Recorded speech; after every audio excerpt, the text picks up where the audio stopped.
এখন আমি আপনাদেরকে দেখাবো কিভাবে পকেট 1/4 সেলাই করতে হয়। পকেট 1/4 হচ্ছে আরেকটা অন্যতম প্রসেস। পকেট জয়েন এবং পকেট 1/4 একজনকে আগে সেলাই করতে হয়, দুইজনকে আগে দিবে না, একজনে সেলাই করবে। ফ্যাক্টরির ভিতরে একজনের সেলাই করবে পকেট 1/4, পকেট জয়েন এবং পকেট 1/4। ঠিক আছে?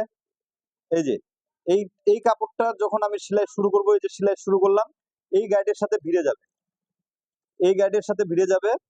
এই যে এই যে এইখানে দিয়ে দিলাম মারে। এখন আবার এখান থেকে এই কোণায় ভিড়ে যাবে, এখান থেকে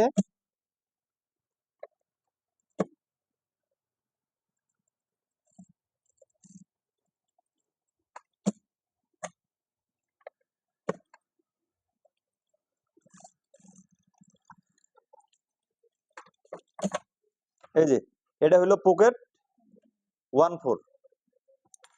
এই এক সিলাইটা এই সিলাই প্রথমকার সিলাইটার নাম হচ্ছে পকেট 160, তার মানে পকেট জয়েন।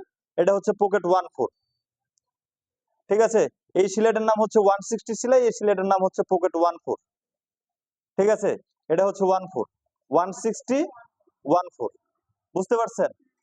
পকেট জয়েন্টের সিস্টেমটা বুঝতে পারছেন? দেখেন চতুর্পাশে সমান আছে, কোনো দিকে কোনো কম বেশি নাই।